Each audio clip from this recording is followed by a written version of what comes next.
Chapter 13, chapter on Susambhava.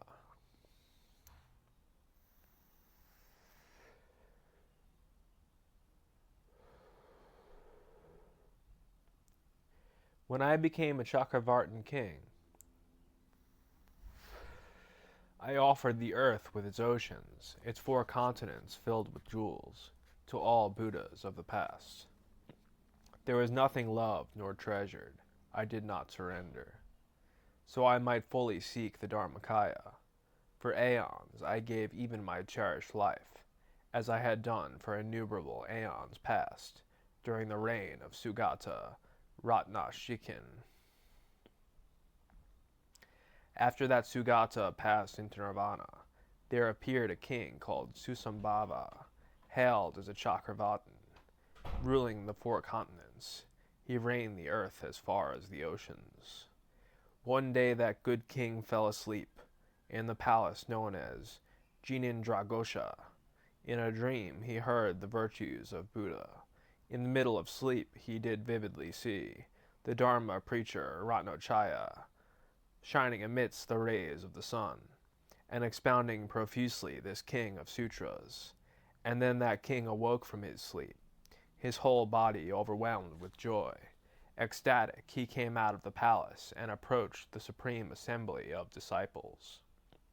Making offering to the conqueror's disciples, he asked after Ratnachaya, the Dharma preacher, "Where in this assembly of Sangha is the Bhikshu Ratnachaya possessed of virtue?" At that time Ratnachaya was sheltering in another cave, seated in comfort, reciting the King of Sutras and reflecting upon it. Then they showed him the king Ratnachaya, the Dharma preaching Bhikshu, sitting elsewhere in a cave, glowing with glory, brilliance, and splendor.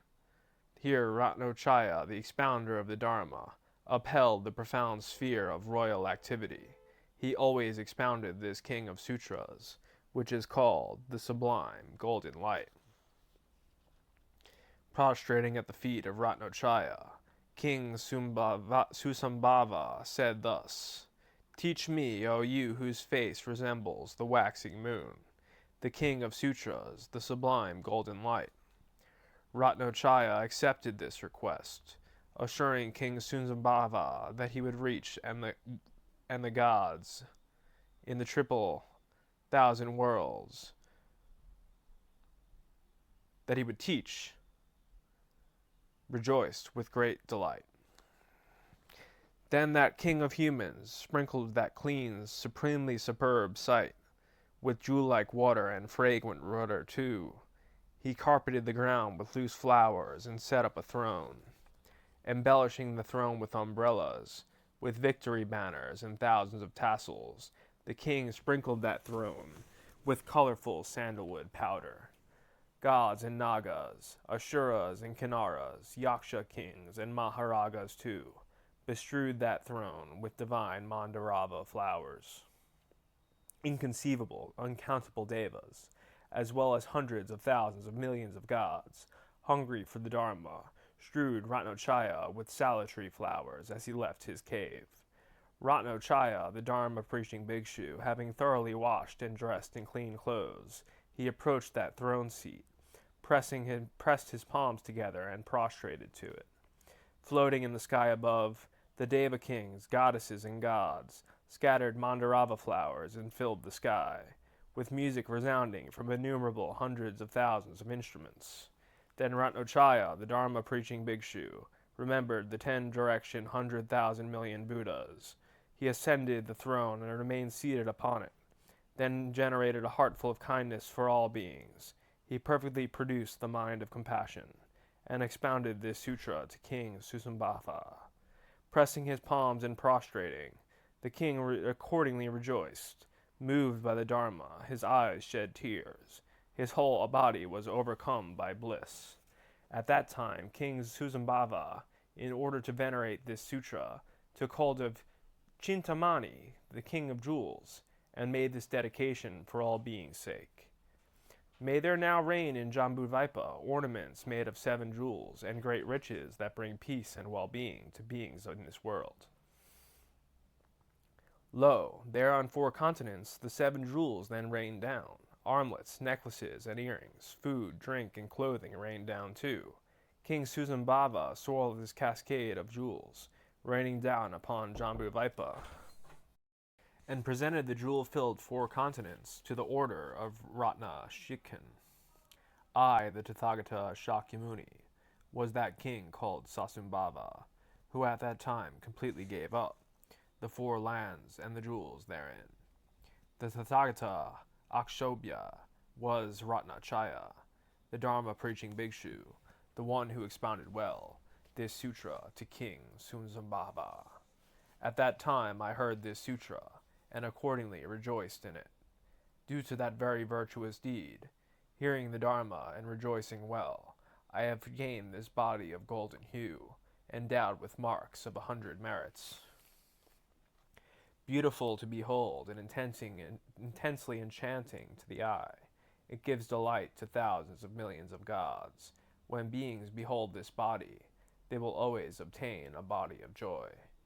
For 99 billion aeons I became a Chakravartin king. For numerous hundreds of thousands of aeons I ruled as a lesser king. For inconceivable aeons I became Chakra, and likewise Brahma with a tranquil mind. I have found the inconceivable 10 powers, whose extent remains ever immeasurable. Equal to that is the mass of merit, gained by hearing this sutra and then rejoicing. As I desired, I have completed full awakening. I have attained the sublime body of Dharmakaya. This ends the 13th chapter, the chapter on Susambhava, from the King of Glorious Sutras, the Sublime Golden Light. Chapter 14, chapter on protection called Refuge of the Yakshas. O great goddess Shri, a devout son or daughter of noble family who wishes to make inconceivably great and extensive offerings of resources and articles to past, present, and future and present Buddhas, who is keen to know the profound Buddha sphere of past, future, and present Buddhas, should listen to this King of Glorious Sutras, the sublime golden light, with full conviction, concentrated mind, and attentive ears at the place, monastery, or forest retreat where this sublime golden light is expounded fully. And then the Tathagata, the transcendent victor, spoke these verses to further elaborate this point. He who wishes to make inconceivable offerings to all Buddhas, and who wishes to know the profound sphere of Tathagatas, should go to the place, whether monastery or dwelling, where this sublime sutra is explained. This sutra is inconceivable, for its ocean of virtue is without end. It frees every being from countless oceans of suffering. I have not seen the beginning, middle, nor likewise this sutra's end. This sutra is deeply profound, for there is nothing with it which it compares, neither grains of sand in the Ganges, those on earth in the oceans, nor atoms in the sky are its equal. When entering the sphere of reality, he should go at that time, for inside there is a stupa, whose nature is Dharmadhatu, unchanging and profound. Inside it he will behold Buddha Shakyamuni, expounding this sutra in a charming, melodic voice. There and then he will know this. Anyone who hears this sutra gathers an inconceivable mass of merit. Thus, for astonishing, incalculable tens of millions of aeons, they will experience pleasures human and divine. As soon as he enters that monastery or dwelling, his negative deeds will fall away. For those who are able to cross hundreds of leagues immured by pits of fire, and endure acute hardship to hear this sutra, all bad dreams and evil signs, afflictions of planets and stars, dreadful spells and demons will immediately depart. The moment he enters that monastery or dwelling, inside he should set up a throne resembling a lotus, as revealed to him in a dream. Seated upon that throne, he should thoroughly teach this sutra. He should read what is written and likewise understand it. When he comes down from this throne, although he may go to another place, miracles will be seen there upon that throne. At times, the form of the Dharma preacher will be observed. At others, Buddha and Bodhisattva figures will be seen. sometimes the shape of Samantabhadra, likewise the forms of Manjushri, and on occasion Maitreya too, will appear upon that throne. At times only light will be seen. At times there will be gods, appearing just for moments, and turning invisible again. Praised when seen, Buddhas bring success in all places. Grain and signs of excellent fortune are magical creations of Buddhas. They ensure victory, glory, and fame. Turning back violent challengers, they crush foreign forces completely, laying battle foes in ruin. They bring victory in war, pacifying all bad dreams. They annihilate negative actions and pacify non-virtuous deeds. The whole of this Jambuvaipa will resonate with his fame. His enemies will be utterly routed. His foes will be vanquished in full. He will abstain entirely from evil acts. Completely victorious in battle, he will be utterly without enemy, and filled with supreme joy. King Brahma, Shakra, and the world protectors, also the lords of the 33, Samjaya, the chief conqueror, and Vajrapani, the Yaksha lord, Anafapata, lord of Nagas, Sagara, and the Asura lords, the lords of the Kanaras, and likewise the lords of the Garudas. These leaders and others, and all the gods too, will come to worship without end the inconceivable stupa of Dharmadhatu. As they see beings worthy of veneration, they will be filled with intense delight. All glorious lords of gods will speak thus to themselves and one another. Behold all those bestowed with merit, excellence, and glory, men with pristine merit, their faith beyond belief, have arrived at this place to hear this profound sutra. They revere the stupa of Dharmadhatu, inspired by compassion for the world. They work for the welfare of beings.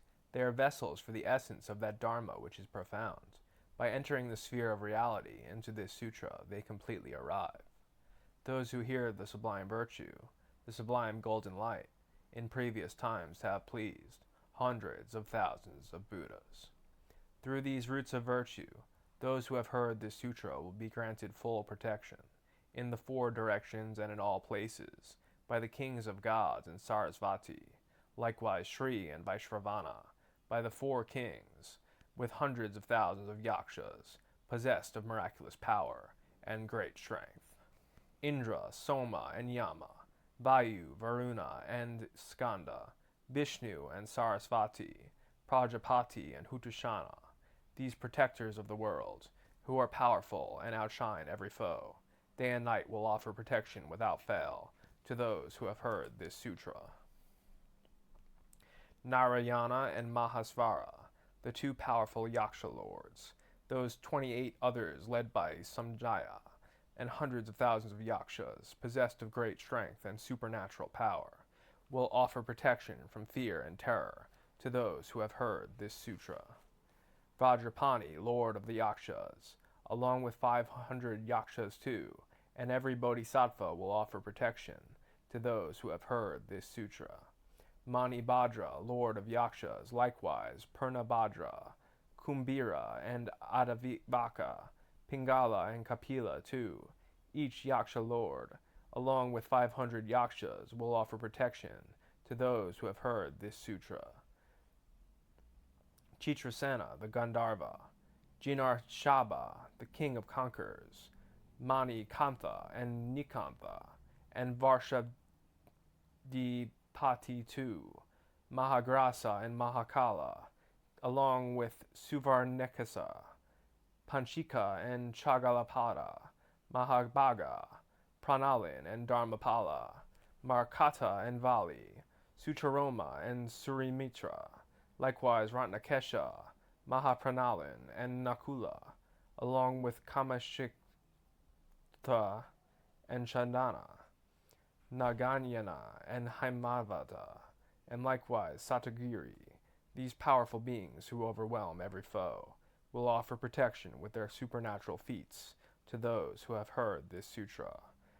Anavatpata, the lord of Nagas, likewise Sagara too, both Muchalinda and Elapatra, Ananda and Upanadaka, accompanied by hundreds of thousands of Nagas, possessed of supernatural power, will offer protection from all fear and terror to those who have heard this sutra. Bali, Rahu, and Namuchi, Vimachitra and Samvara too, Prahalada and Karakasanda, and likewise the Asura lords, accompanied by hundreds of thousands of Asuras, possessed of great strength and supernatural power, will offer protection from all fear and terror to those who have heard this sutra. Harati, the mother of Bhutas, along with her 500 sons, will offer protection to them, whether they are standing, sitting, or asleep. Chanda and Chandalika, likewise Yakshini, Chandika, Kunti, and Kudadanti, the one who steals the glow of beings, those who are powerful, who overwhelm others, possessed of supernatural power, will offer protection in all four directions to those who have heard this sutra. Sarasvati leading innumerable goddesses, likewise Shri and so forth, deities of fruit, forest, and crops, those who dwell in stupas, trees, and parks, the wind deity and every deity here, these goddesses and the earth goddess herself, their minds overflowing with joy, will offer protection to those who have heard this sutra. They will bring longevity, complexion, and strength to these beings. With excellence, merit, and glory, they will be adorned. They will pacify afflictions of planets and stars, abolish misfortune, wrong deeds, and nightmares. The earth goddess herself, powerful and always profound, is fully satisfied by the essence of the King of Glorious Sutras, the sublime golden light. The potency of the earth, 6,800,000 leagues as far as the Vajra base, will greatly increase. Going down a full 100 leagues, this potent savor will penetrate through the power of hearing this sutra. Returning upwards again, it will cause the surface to entirely shine. All these gods and goddesses, too, will be satisfied with the essence of the King of Glorious Sutras, the sublime golden light. They will have radiant complexion, be peaceful, satisfied, and immensely strong, pleased by varied tastes, the deities of fruit, crops, and forests. In all of Jambudvipa will be filled with profound joy. Delighted by this sutra's essence, they will ensure the growth of fruits and crops, assortments of various flowers, and multitudes of stately fruit trees.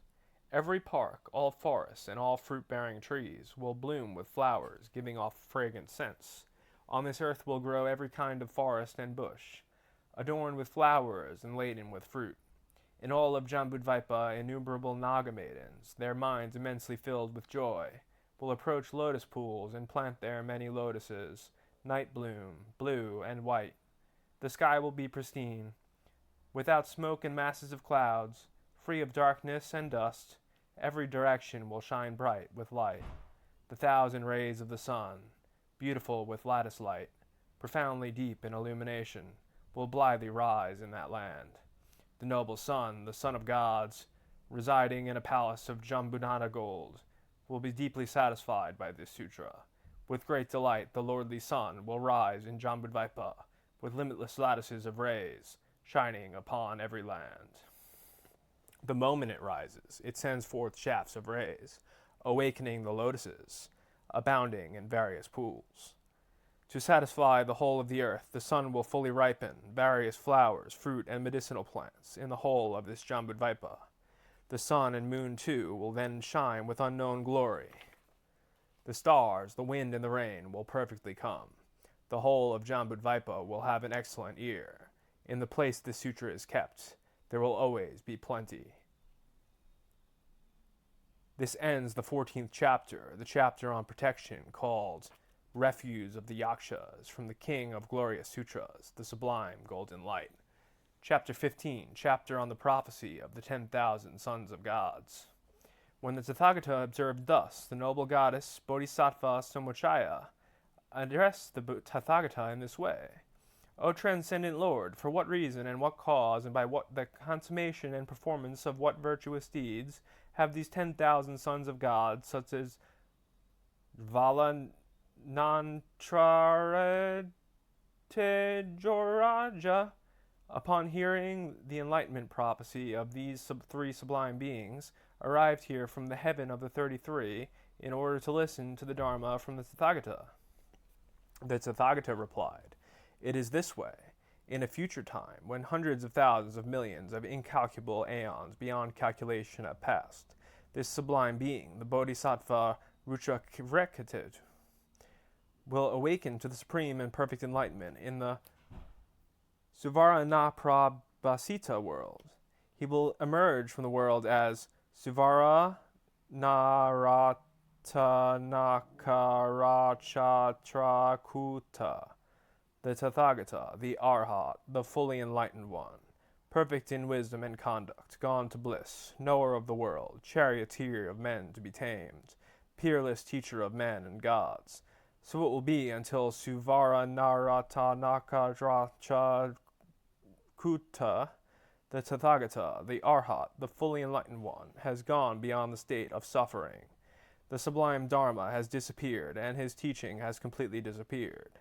At that time, this boy Rupya Ketu, succeeding this Tathagata, will awaken to the supreme and perfect enlightenment in the world sphere called Virajadvava.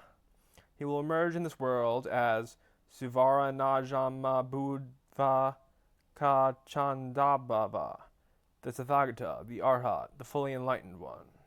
His teaching will reign until Suvara Jambudva Jakananchadbaha, the Tathagata, the Arhat, the fully enlightened one, has gone beyond to the state beyond suffering, and his teaching has altogether completely disappeared.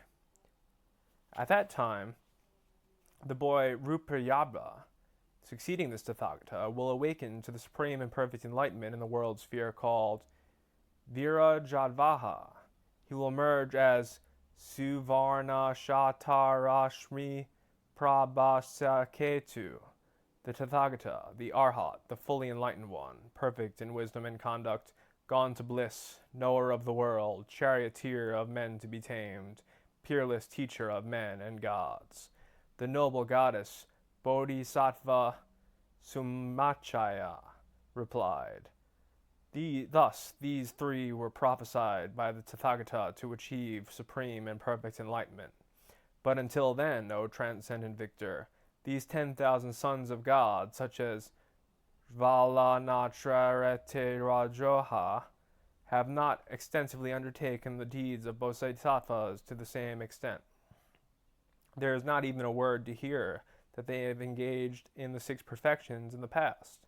There is not even a word to hear that they completely gave away their hands, feet, eyes, the supreme body part of the head, beloved sons, daughters, and wives.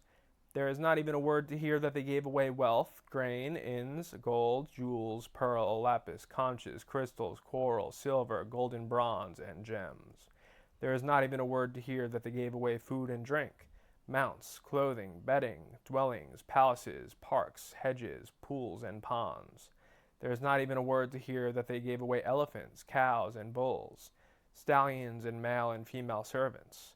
Before they received the prophecy of their own Tathagata names from the Buddha, incalculable numerous hundreds of thousands of millions of bodhisattvas for hundreds of thousands of millions of aeons made numerous hundreds of thousands of inconceivable numerous acts of veneration with all their possessions to incalculable hundreds of thousands of millions of Tathagatas. They completely gave away all resources that are to be given away completely.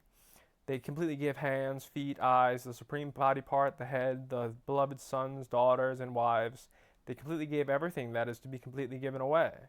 They completely gave wealth, grain, inns, gold and bronze, jewels, pearl, lapis, conches, crystal, coral, silver, and gold.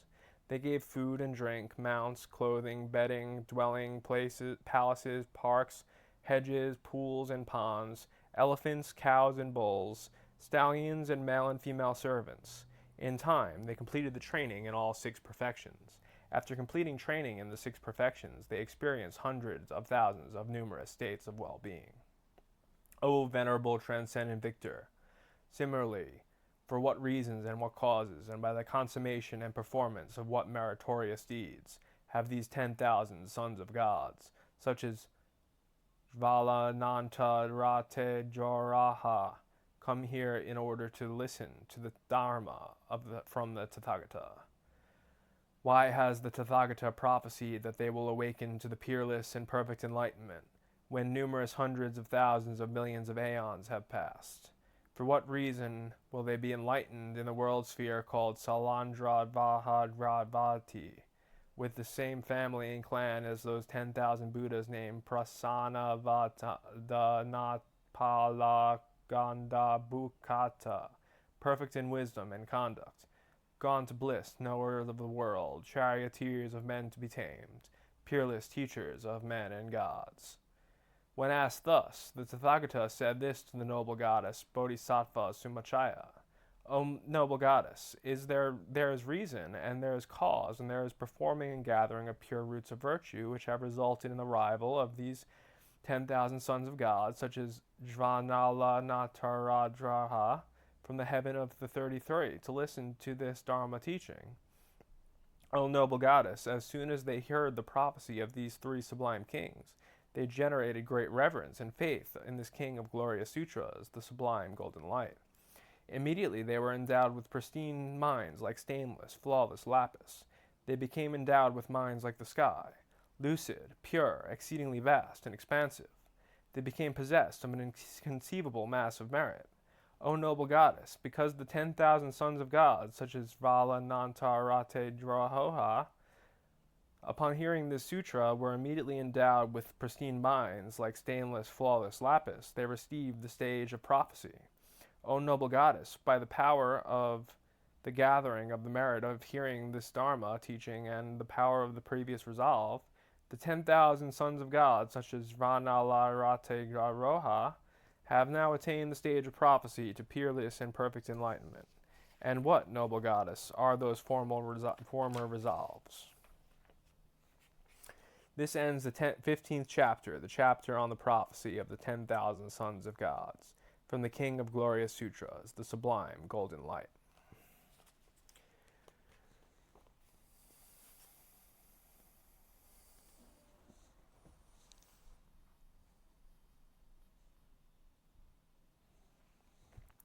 Chapter 16, chapter on healing illness.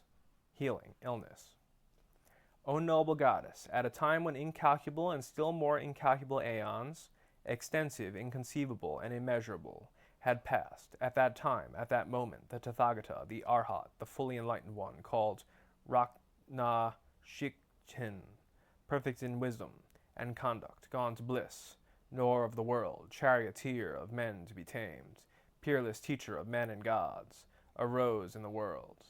O noble goddess, at that time and at that moment when Ratnashikin, the Tathagata, the Arhat, the fully enlightened one, passed into the state beyond suffering, when his teaching completely disappeared, and when there remained just a semblance of teaching, there was a king called Suresvara Prabha, who was virtuous and who ruled his kingdom according to the Dharma and not according to non-Dharma.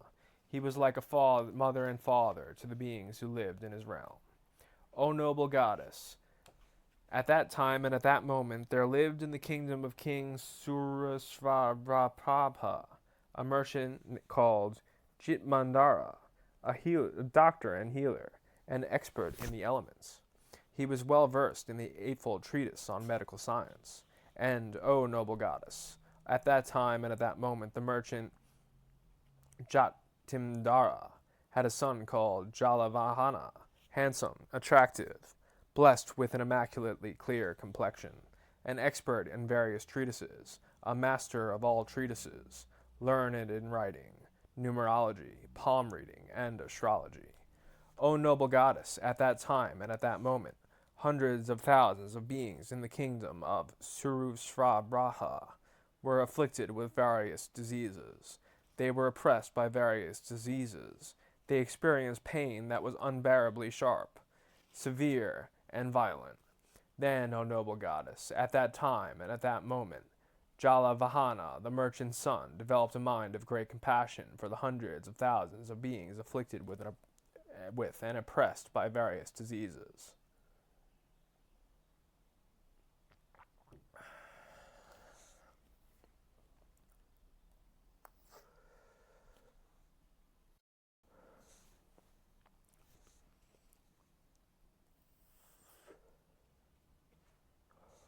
These numerous hundreds of thousands of beings are afflicted and oppressed by various diseases. They are experiencing unbearably sharp, severe, and violent sensations of suffering. My father, Jitimdara, a doctor and healer, an expert in the elements, well versed in the eightfold treatise on medical science, is old and in the waning phase, decrepit, and dependent on a walking stick. He is unable to go to villages, cities, settlements, valleys, regions, and royal palaces.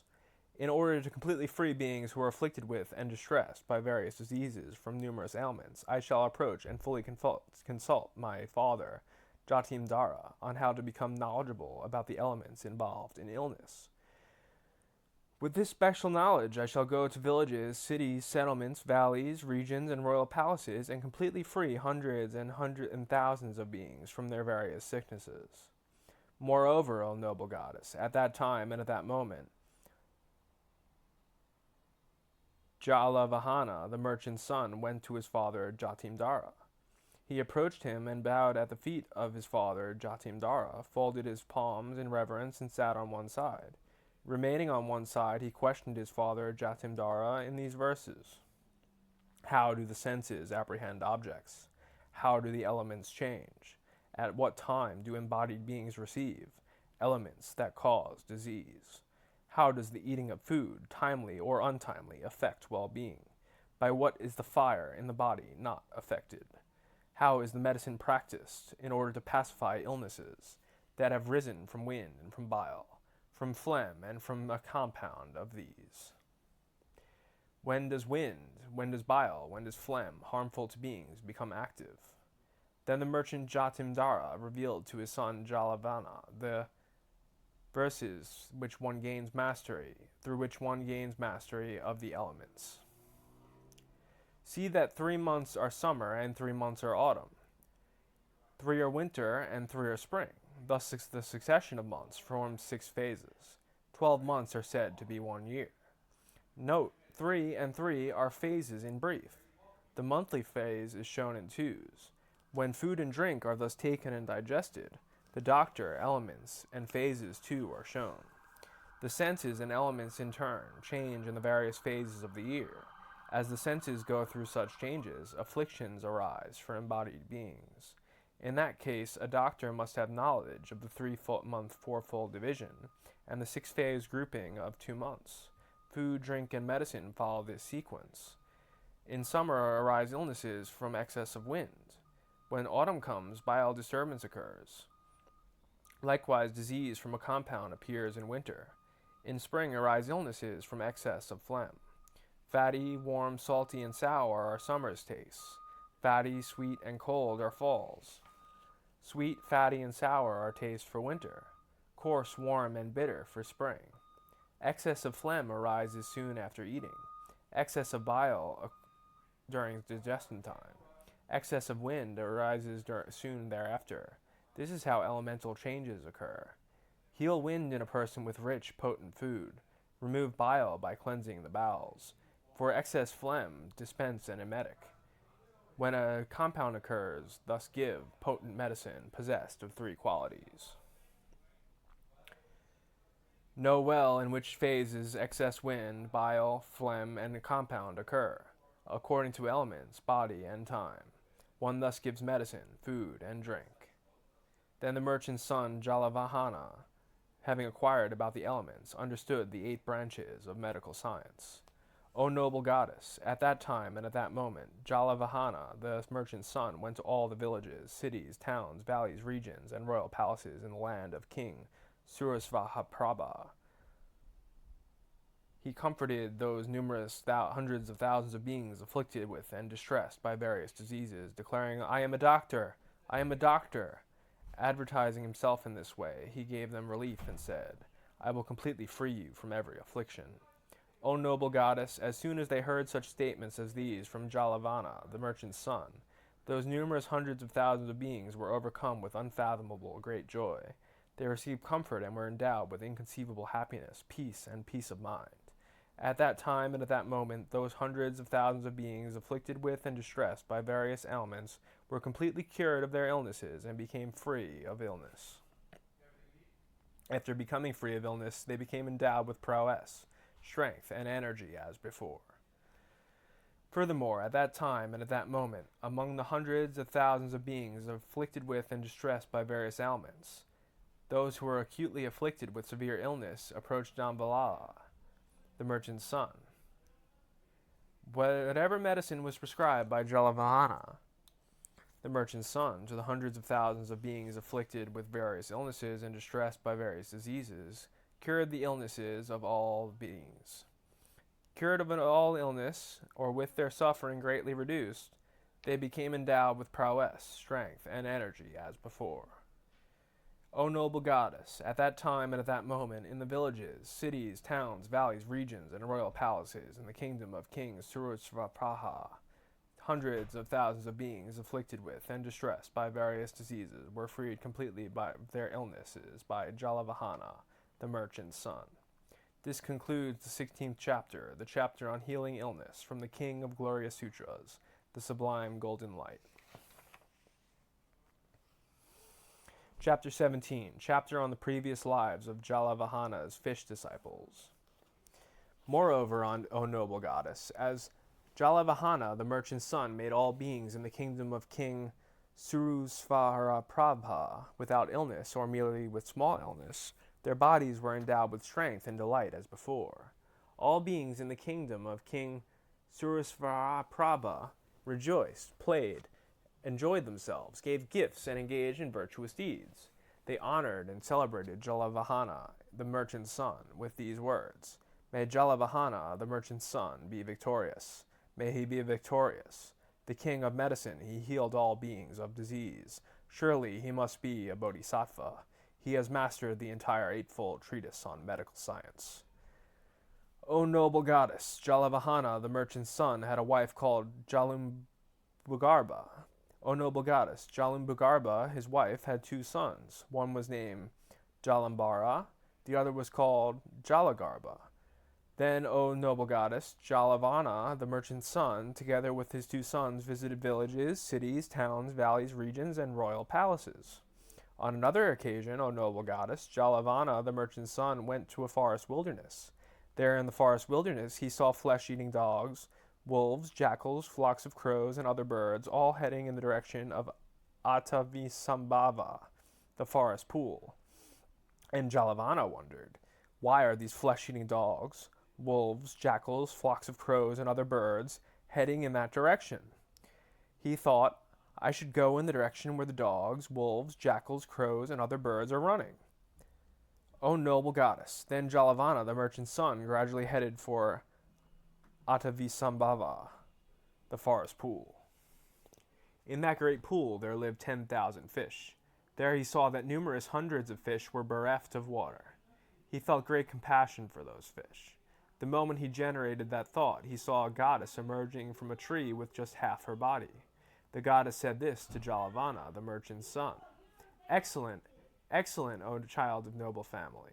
Since you are called Jalavana, a water bringer, give water to these fish. You are called Jalavana on two counts, bringing water and giving water. Therefore live up to your name. Jalavana asked, O goddess, how many fish are there? The goddess said, There are a full 10,000. Then, O noble goddess, Jalavana, the merchant's son, was overcome with great compassion. At that time, O noble goddess, in Atavisambhava, the forest pool, there was only a little water left. Without water, the 10,000 fish were dying and thrashing frantically about. Then, O noble goddess, Jalavana, the merchant's son, ran in the four directions. In whichever direction Jalavahana, the merchant's son, ran, in that direction those 10,000 fish wretchedly looked. O noble goddess, although he ran in the four directions in search of water, Jalavahana, the merchant's son, did not find water there. He looked in the four directions and saw many tall trees not far away. He climbed those trees and cut their branches. Taking the branches to the pool, he built cooling shade for those 10,000 fish. After this, O noble goddess, Jalavana, the merchant's son, went searching for water to channel into the pool.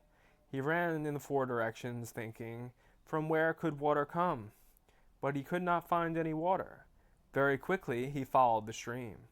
Then, O noble goddess, he came to a great river called Jalagama, from which water in the pool of that forest wilderness came.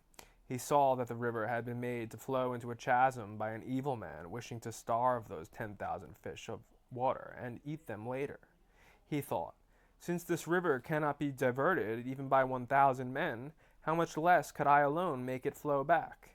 With this thought he returned to the pool. Then, O noble goddess, Jalavahana, the merchant's son, went quickly to where King Surasvarapabha was. Paying homage with his head at the feet of King Surasvarapabha, he sat down at one side and gave this account. In your majesty's kingdom, I have relieved the diseases of beings in every village, city, and town. In one village, there is a pool called Atavamsambhava. In that pool, 10,000 fish are without water and are scorched by the sun. Just as I have given to humans, so I seek by all means to give life to beings with animal rebirths. I request your majesty to give me 20 elephants. Then King Surasvarapabha gave this order to his ministers. Give 20 elements to this king of doctors. And the ministers said, go to the elephant house. Take 20 elephants. Help and bring happiness to beings. Then, O noble goddess, Jalavahana, the merchant's son, along with his two sons Jalabara and Jalagarbha, taking 20 elephants and 100 ox leather bags, returned to where the great river Jalagama flows. They filled the bags with water, put them on the elephants' backs, and sped away to the forest wilderness where the pool Atavinsambhava was. They took the bags from the back of the elephants and filled the pool with water. They walked about in the four directions. Wherever Jalavahana, the merchant's son, went, those 10,000 fish followed after him. Then, O noble goddess, Jalavahana, the merchant's son, had this thought. Why are these 10,000 fish following after me? Then it occurred to him. No doubt these 10,000 fish are tortured by the fire of hunger and are seeking food from me. I should give them food. Then, O noble goddess, Jalavahana, the merchant's son, said this to his son Jalambara. O son, ride the fastest of all elephants and go quickly to my home. Bring this message to your grandfather, the merchant, and say, Grandfather, Jalavahana says, whatever food may be ready in this house for parents, brothers, sisters, male and female servants or workers, make it into one packet and put it on Jalambara's elephant and send him quickly to Jalavahana. Then the boy Jalambara rode the elephant and went, running fast, to his father's house. There he relayed the message to his grandfather in detail. Then the boy Jalambara put the food on the elephant's back and returned to the pool Attamvisambhava. Delighted to see his son, Jalavahana received the food. He chopped it into pieces, threw it into the pool, and thus satisfied those 10,000 fish. Then he had this thought. At another time, from a bhikshu in a forest solitude reciting Mahayana texts, I heard that anyone who hears the name of the Tathagata Ratnashikhin at the time of death will be reborn in the higher states. I should teach the profound teaching of dependent origination and pronounce the name of Buddha Ratnashikhin, the Tathagata, the Arhat, the fully enlightened one. However, at that time, the views of beings in Jambudvipa were divided into two. Some liked and believed in the Mahayana, while others despised it. Then Jalavahana, the merchant's son at that time, stood knee-deep in the pool. He purposely and solemnly cried, I prostrate to Buddha Ratnashikhin, the Tathagata, the Arhat, the fully enlightened one. When the Tathagata Ratnashikhin was training in bodhisattva deeds, he made this prayer. At the time of death, whoever in the 10 directions hears my name, may they transmigrate from their world and be reborn in the heaven of the 33. There may they be equal among gods. Then Jalavahana, the merchant's son, expounded the Dharma in this way to those beings in the animal state. As this exists, this arises. Because this is produced, this is produced. Thus, due to ignorance, karmic formation arises. Due to karmic formation, consciousness arises. Due to consciousness, name and form arise. Due to name and form, the 6 sense sources arise. Due to the 6 sense sources, contact arises. Due to contact, feelings arise. Due to feelings, cravings arise. Due to craving, grasping arises. Due to grasping, existence arises. From existence arise aging and death, sorrow, lamentation, suffering, unease of mind, conflict, and strife. In this way, this great aggregate of suffering comes into being. Furthermore, it is in this way. The cessation of ignorance, karmic formation, with the cessation of ignorance, karmic formation ceases, and likewise through to the cessation of this great aggregate of suffering. Having given this Dharma teaching to those beings in the animal state, O noble goddess, at that time, at that moment, Jalavahana, the merchant's son, returned home with his sons Jalambara and Jalagarbha.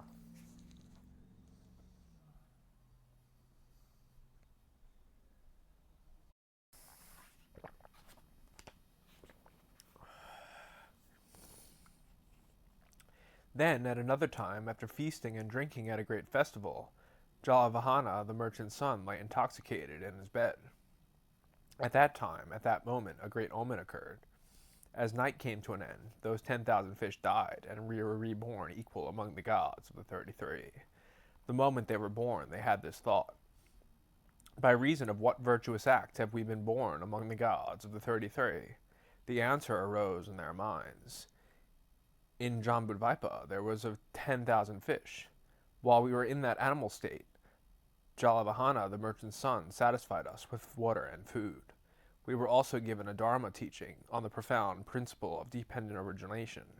He pronounced to us the name of Ratnashikin, the Tathagata, the Arhat, the fully enlightened one. By reason of this cause and condition, we were born among the gods. We should go to where Jalavahana, the merchant's son, is, and make offerings to him. Then those 10,000 sons of gods disappeared from among the gods of the 33 and went to the house of Jalavahana, the merchant's son. At that time, while Jalavahana, the merchant's son, lay sleeping in his bed, those sons of gods placed 10,000 pearl necklaces at his head. They placed 10,000 pearl necklaces at the soles of his feet. They placed 10,000 pearl necklaces on his right. They placed 10,000 pearl necklaces on his left. They rained down a great shower of divine Mandarava flowers and Mahandarava flowers. They played divine cymbals, and the sound of these cymbals woke up the people of Jambudvipa. Jalavahana, the merchant's son, woke up too. Then those 10,000 sons of gods rose into the sky. Having rained down a shower of divine flowers in other regions of King Surushravaprabha's realm, they went to Atavisambhava, the forest pool, and scattered there a great shower of divine Mahamandarava flowers. Becoming invisible in that spot, they soared back to their divine abodes. There they frolicked in the 5 sensual objects and enjoyed themselves. Delighting in what pleased them, they experienced great glory and good fortune. Then, as day broke in Jambudvipa, King Surusravaprabha saw these omens and asked his astrologers and chief minister, "Why did those signs appear last night?"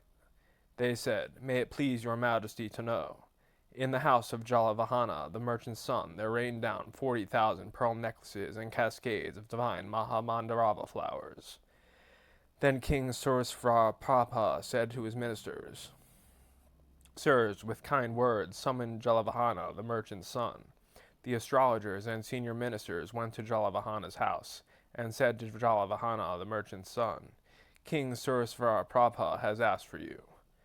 Then Jalavahana, the merchant's son, together with the senior ministers, went to King Surusravaprabha.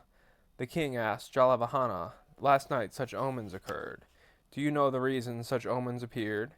Then Jalavahana, the merchant's son, replied to King Surusravaprabha, "I do, your majesty. Certainly they were omens for the death of the 10,000 fish." The king said, "How do you know?" Jalavahana said, "Your majesty, let my son Jalambara go to the pool to see whether those 10,000 fish are alive or dead." The king said, "So be it." Then Jalavahana, the merchant's son, said to Jalambara, "Son, go, check whether the 10,000 fish in the pool Atavisambhava are dead or not dead." Then the boy Jalambara went quickly to the pool Atavisambhava, and saw those 10,000 fish had died. He saw that there had been a great shower of divine Mahamandarava flowers as well. He returned and said to his father, "They are dead." As soon as he heard these words from his son Jalavahara, the merchant's son, approached King Surasvaraprabha and gave this message in detail. Your Majesty, I beg you to know. The 10,000 fish died and were reborn among the gods of the 33. It was through their power and my power, too, that there were such auspicious omens last night. At my home, too, there rained down 40,000 pearl necklaces and divine Mahamandarava flowers. Upon hearing this news, the king was delighted and full of joy. Then the Tathagata said this to the noble goddess, Bodhisattva Samaruchaya. O noble goddess, if you think that King Surasvaraprabha at that time, at that moment, was another, do not see it like that. Why? Because Dandapani, the Shakyan, at that time, at that moment, was the king called Surasvaraprabha. O noble goddess, if you think that the merchant Jatimdara at that time, at that moment, was another, do not see it like that. Why? Because King Shuddardana at that time, at that moment, was the merchant called Jatimdara. O noble goddess, if you think that Jalavahana at that time, at that moment, was another, do not see it like that. Why? At that time, at that moment, I was the merchant's son, called Jalavahana. O noble goddess, if you think that his wife, Jalumburagarba, at that time, at that moment, was another, do not see it like that. Why? Gopa, the Shakya daughter, at that time, at that moment, was his wife called Jalumburagarba. At that time, at that moment, Rahula was his son called Jalambara. The noble Ananda was his son called Jalagarba. O noble goddess, if you think that the 10,000 fish were others at that time and at that moment, do not see it like that. At that time, at that moment, the 10,000 sons of God, such as Jvalanantarate Joraja, were the 10,000 fish who I satisfied with water and excellent food, and to whom I gave the profound Dharma teaching on the principle of dependent origination, and pronounced the name of Ratnashikin, the Tathagata, the Arhat, the fully enlightened one. By reason of that virtuous cause, they have come here and have received the prophecy of supreme and perfect enlightenment. Furthermore, because they have listened to this Dharma teaching with intense joy, aspirations, supreme joy, and reverence, they have all received prophecies and names. O noble goddess, if you think that the forest goddess at that time, at that moment, was another, do not see it like that. Why, O noble goddess, at that time, at that moment, you were that forest goddess. On these counts, O noble goddess, let it be known that while revolving in cyclic existence, I have fully ripened many beings toward full awakening, and all receive the prophecy to supreme and perfect enlightenment. This concludes the 17th chapter, the chapter on the previous lives of Jalavahana's fish disciples, from the King of Glorious Sutras, the Sublime Golden Light. Chapter 18, chapter on the Tigress. Furthermore, O noble goddess, a bodhisattva gives away even their body and life to help others. How is that so? Accompanied by 1,000 bhikshus, the Tathagata, projecting bright rays of hundreds of pure and vast virtues to heaven and earth, possessing power to eclipse challengers with unobstructed wisdom, sight, and power, was passing through the regions of the Panchalas when they came to a certain forest. There he saw an area lush with dark green soft grass and embellished with assorted fragrant meadow flowers. Seeing this, the Tathagata said to the venerable Ananda, "This site is beautiful, Ananda. It has the mark of being the place of a Dharma teaching. Lay a seat for the Tathagata." As instructed by the Tathagata, a seat was set up. Having set up the seat, Ananda said to the Tathagata, "The seat is laid, O transcendent Lord, chief and supreme among bipeds. Freeing beings from bondage, you bestow supreme benefit upon humans. Be seated, and may the nectar of sublime discourse, for the benefit of humans, kindly be given." Then the Tathagata sat on the seat and addressed the bhikshus in this way. Would you like to see the remains of a bodhisattva who performed tasks that are difficult to perform? When addressed in this way, those bhikshus replied to the Tathagata, "O sublime sage, the time is right for us to see what the remains of one, the best of supreme beings, in whom rested inconceivable virtues, of immense patience, fortitude, and wisdom, delight in calm, humility, and the mind of recollection. Tell us well." Then the Tathagata struck the surface of the earth with his hand. whose palm was soft as the newly bloomed lotus, and marked with a 1,000-spoked wheel. Soon as he struck it, the earth shook in 6 ways, and there arose a stupa made of silver, gold, and jewels. Then the Tathagata said to the venerable Ananda, Ananda, open this stupa. Heeding these instructions, the venerable Ananda opened the stupa. Inside he saw an urn, covered with gold and inlaid with jewels and pearls. Having seen this, he said to the Tathagata, O transcendent Lord, there is an urn made of gold. The Tathagata said, Open these 7 urns. Accordingly, he opened them. He saw relics whose colors were like snow and white lily. Seeing this, the venerable Ananda said to the Tathagata, O transcendent Lord, there are relics. And then the Tathagata said, Ananda, bring here the relics of the great being. Then the venerable Ananda took those relics and brought them to the Tathagata. Taking the relics to the 1,000 bhikshus and holding them in his hand, the Tathagata addressed them in this way. Here are the bones of one endowed with excellent virtue and supreme intellect, humility, meditation, delight through patience, and sublime fame, one who continually strove for the wisdom of his enlightenment, intelligent and possessing steadfast, joyous perseverance. He always delighted in giving. Then the Tathagata said this to the 1,000 bhikshus. O bhikshus, offer homage to the Bodhisattva's relics, fully charged with ethics and virtue, which are a field of merit and extremely rare to see. Then, their hearts filled with aspiration, those bhikshus paid homage to the relics, with hands folded in reverence.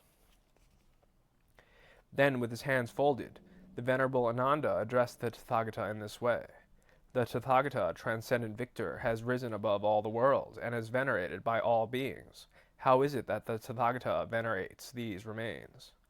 Then the Tathagata replied in this way to the venerable Ananda. Ananda, it is because of these relics that I quickly rose to peerless and supreme enlightenment. Ananda, formerly, in a time long past, there was a king called Maharatha, who possessed chariots, wielded great power, and defeated opponents through unobstructed might and strength. He had 3 sons who were like sons of the gods, Mahaparanda, Mahadeva, and Mahasattva. One day the king went to the park for the sport. Drawn by the enchanting qualities of the park and wishing to find flowers, the princes ran about and entered the great Svadashavanaguma forest. As the princes ran about, their attendants were dismissed and went their own way. The princes entered the thick 12 forests of that fully protected forest reserve. Then Mahapranda spoke to his brothers. My heart is overwhelmed by fear. We might be killed by wild beasts. Stay close. Mahadeva said, As for me, I have no fear, but I am anxious I might be separated from my loved ones.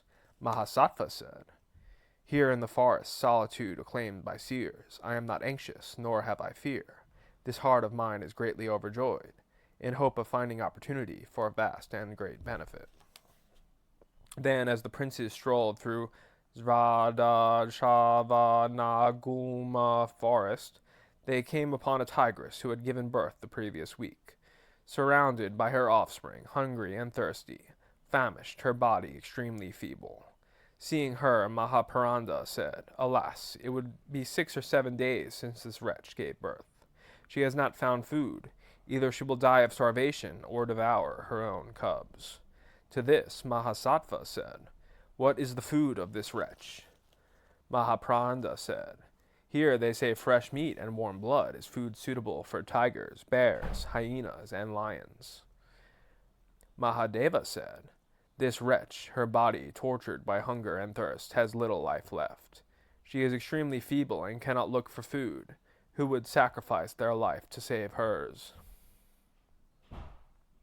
Mahaparanda said, O good fellows, giving one's body is a daunting task. Mahasattva said, For people like us, feeble-minded and greatly attached to the body, such an act is difficult indeed. However, great beings embark on giving their bodies completely and dauntlessly strive for others' welfare. Moreover, born of affectionate love and compassion, Aryan beings who consider their bodies as just obtained in heaven are on this earth, their joyous minds most agreeable to saving others' lives, remaining steadfast would have 100-fold compassion in this case. Feeling very sad, the young prince, looked at the tigress for a length of time without blinking, then went on his way. Then Mahasattva had this thought. Now the time has come for me to give this body away. Why? Although I have long guarded this putrid body, subject to death and decay, providing it with food and drink, clothing, vehicles, and luxurious beds, ultimately it is doomed to crumble and end in woe. This body has no purpose save to abandon its unknown nature. Furthermore, since it is wholly impure, it will not endure. Now I should use it for a noble end. Thus it shall be for me like a boat crossing the ocean of death and rebirth. Moreover, giving this body, possessed of hundreds of abscess-like existences, filled with feces and urine, without core like foam, bearing hundreds of worms, laying waste to what has been done, I shall attain the Dharmakaya's timeless state, free of the afflicted aggregates, sorrowless and endowed with samadhi, replete with hundreds of stainless virtues. His heart brimming with supreme compassion and resolve, he asked his brothers to leave him. You two can go off. I am returning to the Svada Sharva Gumna Guma for a personal thing. Then Prince Mahasattva left that part of the forest and returned to where the tigress was. He hung his clothes on a forest creeper and prayed.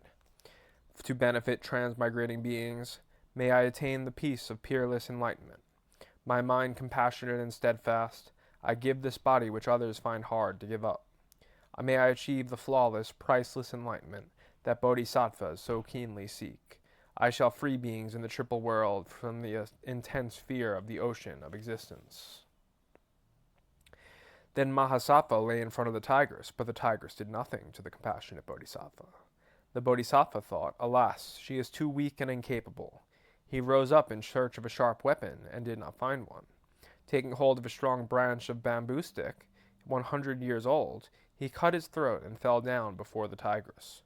When the bodhisattva fell down, the earth shook in 6 ways, like a boat pounded by winds amidst the sea. The sun, as if caught by Rahu, did not shine with its rays. The flowers mingled with divine perfumes and powders fell. Then a certain goddess, her mind overwhelmed with astonishment, praised the bodhisattva. O noble-minded one, holding all beings in your compassion, here as you joyfully give away your body, hero among men, before long and without trouble you will find pristine peace, that tranquil supreme state devoid of birth and death's pain.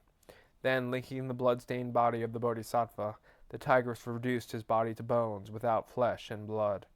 Feeling the earthquake, Mahapranada said to Mahadeva, the way the earth with its seas greatly shook, as far as the oceans in all 10 directions. The way the sun lost its rays and a rain of flowers has fallen. My mind is troubled. My brother has now given his body.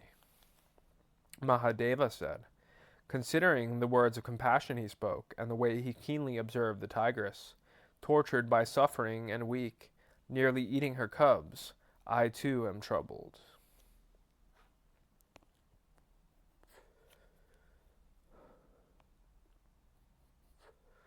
Then, overcome by extreme grief, their eyes filling with tears, the 2 young princes went back along the path to where the tigress was. They saw his clothes hanging on bamboo shoots, his bloody bones scattered about, his hair spread in every direction. Upon seeing this, they fainted and fell down upon the remains. Reviving after some time, they raised their arms and issued a wretched cry. Alas, our beloved brother! The king and our mother too were most devoted to their son. Our mother will surely ask, where did you leave the third one of you, he whose eyes are long as lotus petals? Alas, for the 2 of us in this part of the forest land, living is not as good as meeting death. Having lost Mahasattva, how will our parents care for us? Then, lamenting in many ways, the 2 young princes went on their way. Their servants, running in all directions in search of the princes, saw them and asked, Princes, what happened? What happened? At that moment the queen was lying on her bed. She dreamed a dream of showing the separation of her beloved one. Her 2 breasts were cut off, and her teeth were wrenched out. Finding 3 young frightened doves, one was snatched by a hawk. Terrified by the earthquake, the queen awoke suddenly and thought, Why did this sustainer of beings, clothed in oceans, so violently shake? The sun was robbed of its rays, pointing to the sorrow in my heart. In my dream my body was weak, my eyes quivered, my breasts were cut off. I wonder if my sons gone to the forest to play sport are well. As the queen sustained these thoughts, a maidservant entered. Distressed, she spoke to the queen. Mother, the prince's attendants search for the prince. It is heard that your beloved son has perished. When she heard these words, with trembling heart and eyes filled with tears, the queen approached the king. Lord, I have heard that my darling son has perished. The king, too, was distraught. With trembling heart he said, I have lost my beloved son. To give solace to the queen, the king said, Good queen, do not grieve. I will immediately search for our prince. As he set off, he saw a gathering of people crowding about. Then the king saw the two princes approaching from afar. Upon seeing them, the king cried, The princes are coming, but not all three. Alas, it is agony to see oneself bereaved of a son. The joy of gaining a son for a man does not equal the pain of losing a son for another. Are those men not happy who have no sons in the world, or those who have met death with their children still living? Overcome with grief, the queen, like a she-camel struck in the vital part, issued a most wretched cry. If my 3 sons with their assembly of servants entered the forest clearing overgrown with blossoms, my youngest darling son has not returned. Where is the last son, who is like my heart? When the 2 princes came near, the king asked, Where is the youngest of you? Grief-stricken, their eyes filled with tears, their mouths dry, they said nothing. The queen asked, Where is my youngest son? My heart is about to burst. My body is in unbearable pain. My mind is failing. Speak at once. Then the 2 sons told what had occurred. Upon hearing it, the king and queen became senseless. When they regained their sanity, they were wept pitifully and went up to that place. Seeing the bones without flesh, blood, or muscle, and the hair scattered about, the king and queen fell to the ground like trees blown down by the wind. The priest and ministers witnessed these events, then refreshed and revived the bodies of the king and queen with the salve of Malaya sandal. Upon reviving, the king arose and cried this lamentation. Alas, beloved son, affectionate and jovial, why have you gone so quickly to death's domain? Why has death not come to me instead? Never have I felt suffering greater than this. With bedraggled hair, beating her chest, the queen too wailed pitifully. She writhed on the ground as does a fish thrown onto dry land, a female buffalo deprived of her young, a she-camel whose offspring has perished. Alas, who has crushed and scattered on the ground my darling son, this lotus most loving? Which enemy of mine on this earth today has slain my son of charming eyes and moon-like face? Alas, when seeing the best of sons slain upon the ground, why does this body not collapse? This heart of mine is clearly made of iron. It does not crack in the face of tragic pain. Today in my dream, my breasts were cut off with a sword. My teeth were wrenched from my mouth. And today my darling son is suddenly no more. Just as one of the 3 doves I held was snatched by a hawk, today, surrounded by 3 sons, death has seized one. Alas, the fruit of my evil dream has come to pass. Then the king and the queen lamented in many ways. Surrounded by a large crowd, they bared themselves of ornaments, paid homage to the remains of their son, and laid his remains in this place. Ananda, if you think the young prince called Mahasattva at that moment, was another, do not see it like that. Why? At that moment, I was the young prince called Mahasattva. Ananda, even before I was wholly free of ignorance, hatred, and desire, I saved beings from the suffering of the hells. Now that I am free of all weakness and arrived at enlightenment's perfection, how much more would I wish to free all beings? In this way, for the sake of just one being, I have happily remained in the hell realms for aeons. I have freed beings completely from the cycle of birth. With the most excellent of hearts, I have helped all beings and performed numerous difficult, daunting tasks. Then the Tathagata at that time pronounced these verses. While seeking supreme enlightenment, I gave my body for many aeons. Just as I became king or prince, so I completely gave my body. As I recall my past rebirths, Once there was a king called Maharatha, who had a greatly generous son, called Mahasattva, the Sublime. And Mahasattva had two brothers.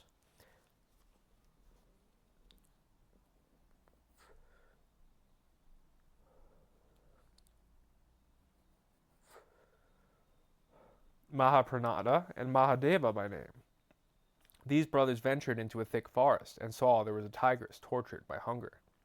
Agonizing was Mahasattva's compassion for this being.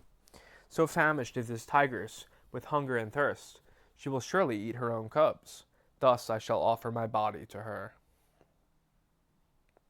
Mahasattva, the son of Maharatha, saw the famished tigress and her cubs. With compassionate thought to save them, he fell down on the mountain slope. The earth with its mountains shook, scattering various flocks of birds and terrifying herds of deer, and this world remained shrouded in darkness. Mahapranada and Mahadeva, his two brothers, looked for him in that great forest. Failing to find Mahasattva, they mindlessly ran about. Overcome by grief, their hearts filled with pain, they wandered about the forest. Tears streamed down their faces as they searched for their brother.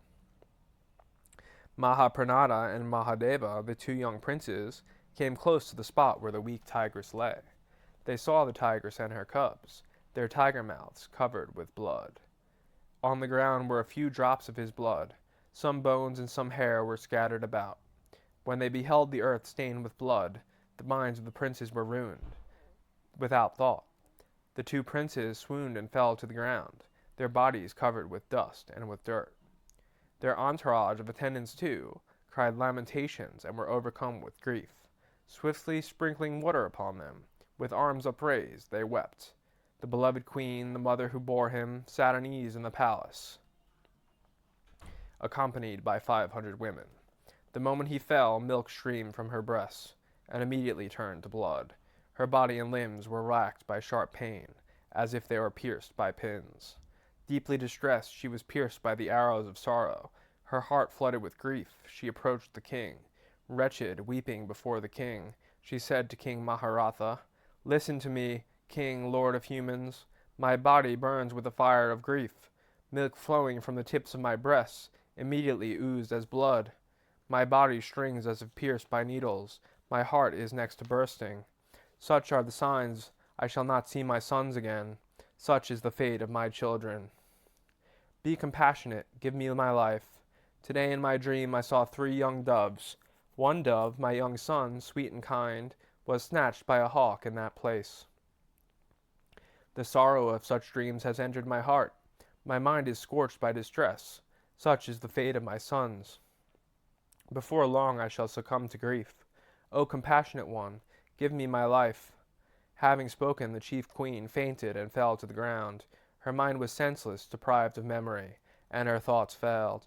Upon seeing the sublime queen fainted and fallen on the ground, the whole crowd in that palace too wept and wailed in pitiful voices. At once the Lord King was overcome by the loss of his son. His ministers and attendants too set out to search for the princes. People all over that city came out of their various homes, crying and with tears flowing. They asked after Mahasattva. "Is he alive or dead? Where has Mahasattva gone? Today will we glimpse that one who is beloved and pleasing to see." Suddenly the silent wind of grief, fierce and without noise, blew over throughout the region. Yet due to limitless magic, there was a sharp sound.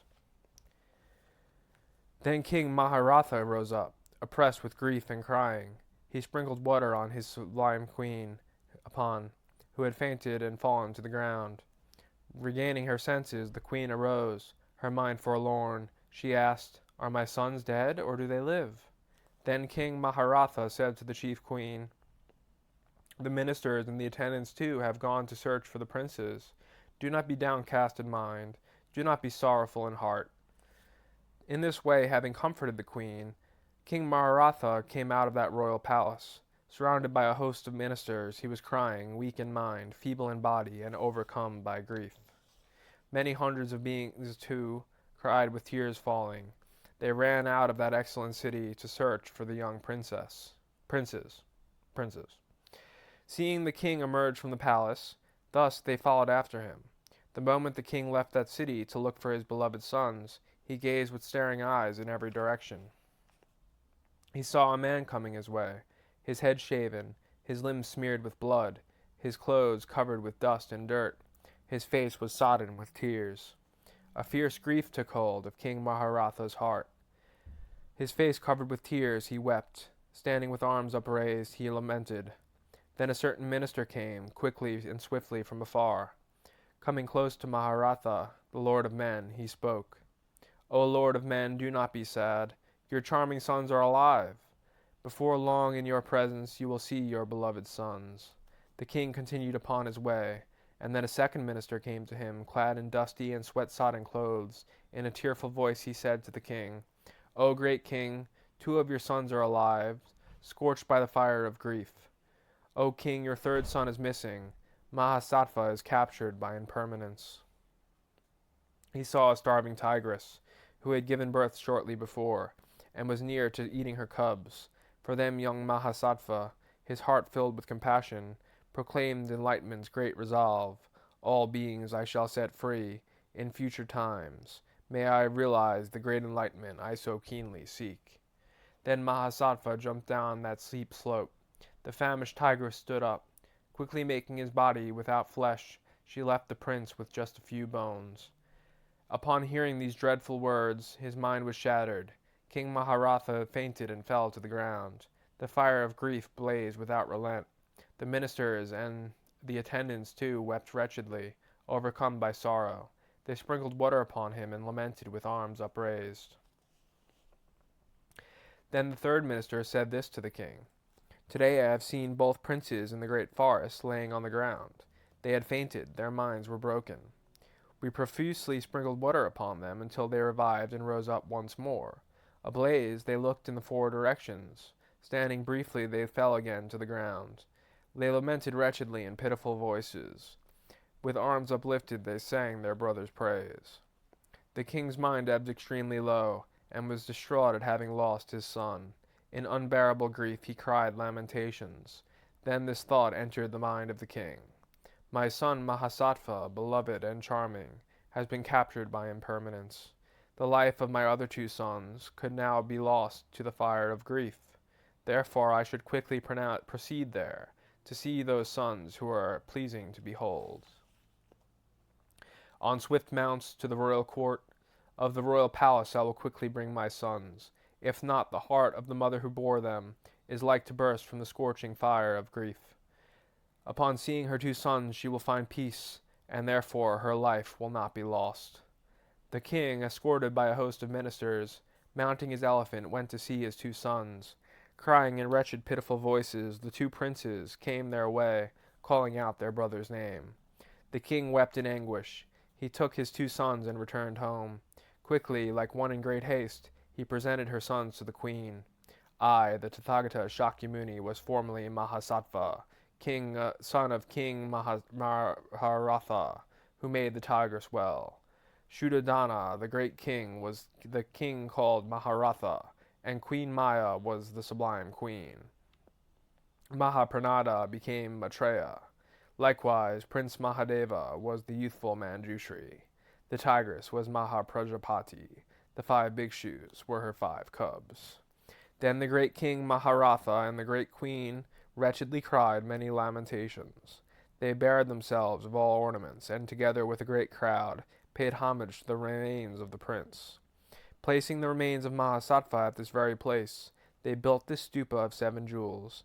When Mahasattva gave the tigress his body, he made this altruistic wish. By the merit of completely giving my body, may I, in future times, for aeons utterly beyond thought, perform the deeds of Buddhas for sentient beings.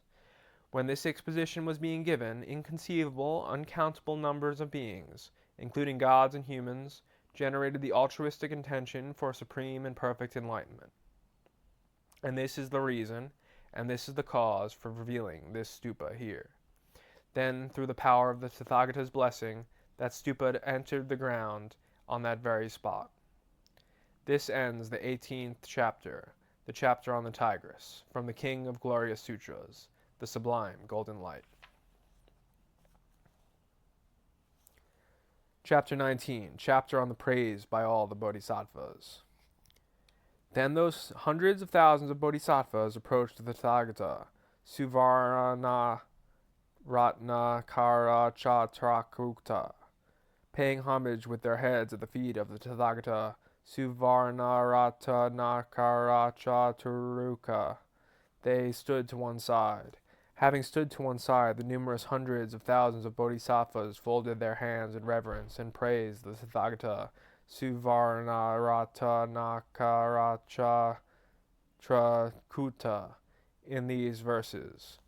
O conqueror, your body resembles refined gold, for its glorious presence possesses a golden hue.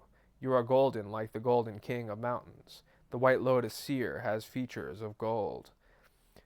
Sublime major marks adorn your body in full. Sublime minor signs embellish your body parts. You are brilliant and possess the fine splendor of gold. Utterly pristine, serene as the Lord of mountains, you have the voice of Brahma and Brahma's melodic sound. You roar the rumbling song of the lion and that of the dragon too. Your 60-fold melody echoes and resounds. Conqueror, your melody holds cuckoo and peacock songs. Utterly without stain, spotless and immaculate with glorious light. O conqueror, marks of 100 virtues adorn you. Your ocean of wisdom is supremely flawless and pristine. Conqueror, like Sumeru, you are endowed with every virtue. With supreme compassion for the welfare of beings, you are the supreme bestower of peace upon the world, granting the state of tranquility beyond death. O conqueror, you expound the highest sublime truth, and usher in the serenity beyond suffering. O conqueror, through revealing the nectar of the Dharma, you usher in the deathless city, an abode of peace. You are the source of everything serene. O conqueror, you free migrating beings from suffering, and liberate creatures from the ocean of misery. You place them well upon the path to peace, and give happiness to every being. Nothing can be found that is comparable to the sage's ocean of virtue and wisdom. Possessing compassion for beings laden with life, you have the powers of love, perseverance, and skill. There is none among beings, even among gods, who in many thousands of millions of aeons could fully explain merely one drop of virtue from the ocean of your supreme qualities. Taking a single drop from your ocean of virtue, I have stated some only in brief, but by whatever merit I have thus gathered, may beings touch supreme enlightenment. This ends the 19th chapter, the chapter on praise by all the bodhisattvas, from the King of Glorious Sutras, the Sublime Golden Light. Chapter 20. Praise to all the Tathagatas. Then indeed the bodhisattva Richaraketu arose from his seat, placed his upper robe over one shoulder, knelt his right knee on the ground, folded his hands in reverence toward the Tathagata, and praised the Tathagata. Lord of sages, you are gloriously adorned with thousands of enchanting virtues. You possess the marks of hundreds of merits. With your sumptuous complexion you appear supremely serene, as 1,000 suns shining forth with dazzling light. Blazing with myriad rays, you are engulfed with light, resplendent with color, like jewels of blue and white, gold, lapis, copper, and dawn crystal light. You pulverize Sumeru, the Vajra king of mountains. You illuminate tens of millions of worlds, and soothe their fierce suffering. You satisfy beings with supreme peace. Your complexion and sense powers are bright and beautiful to behold. Your form is a joy for beings to constantly see. Enchantingly beautiful, your hair, the color of a peacock, shines as a lotus filled with bees. You are adorned with the virtue of pure compassion. You have gathered sublime merit through concentration and love. Possessed of sublime minor marks in many colors, you fulfill beings with all happiness. Beautified by enlightenment's 7 wings, you are adorned with virtues such as samadhi. Giver of well-being, all peace and happiness stem from you. You are richly adorned with array of profound virtue, and shine vividly in tens of millions of pure lands. Gloriously radiant like a fire's glowing light, you resemble the full solar orb in the sky. Endowed with all virtue as is Mount Sumeru, you are magnanimous in every world sphere. Like cow milk or conch, white lily or the moon, white as pristine snow, the rows of teeth are lovely in your mouth, as the king of geese is graceful in the sky. The precious treasure hair in the center of the horizon of your serene moon-like face curls to the right, stunningly beautiful, like lapis or the sun amidst the sky, bright with light. This ends the 20th chapter, the chapter on praise to all the Tathagatas, from the King of Glorious Sutras, the Sublime Golden Light. Chapter 21, the concluding chapter. Then at that time, at that moment, the noble goddess, Bodhisattva Samuchaya, praised the Tathagata. Homage to the Buddha who is possessed of an utterly immaculate mind and presides over an utterly flawless Dharma, perfectly knowing existence and non-existence. His sublime mind is freed from evil karma's paths. How amazing! The Buddha's splendor is boundless. How amazing! It is like the ocean and Mount Sumeru. How amazing! The Buddha's field of activity is endless. The Buddha is as rare as the Unambara flower blossom. How amazingly compassionate is the Tathagata, the pinnacle of the Shakya kings, a son among lords of men, that he has expounded such sublime sutra as this, in order to nurture and guide all beings. With his senses serene, the Tathagata Shakyamuni has entered the city of peace, most sublime. So profound, calm, and pure is your concentration, you abide in the victorious Buddha's domain of experience. In this way, the bodies of Shravakas are empty.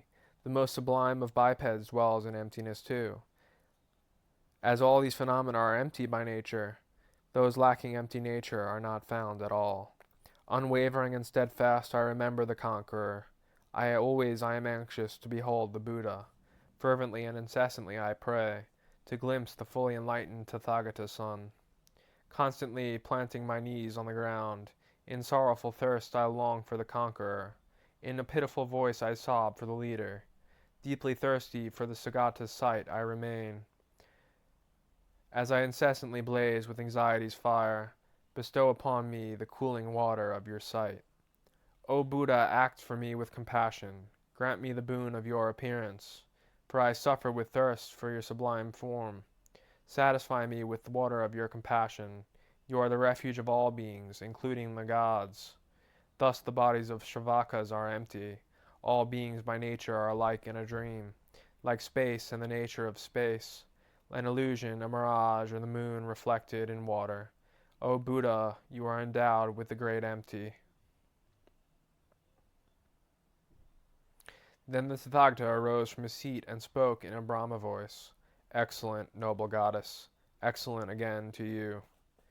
When the Tathagata spoke in this way, the Bodhisattvas led by the noble goddess Bodhisattva Samuchaya, the daughters of gods such as the noble goddess Sarvasvati, the hosts of goddess such as the noble goddess Shri, the divine kings such as Vaishravana, the whole assembly and the entire world of gods, humans, asuras, Gandharvas, Kinnaras, Maharagas, and so forth rejoiced and greatly praised the speech of the Tathagata. This ends the 21st chapter, the concluding chapter from the King of Glorious Sutras, the Sublime Golden Light. The King of Glorious Sutras, called the Sublime Golden Light, is completed.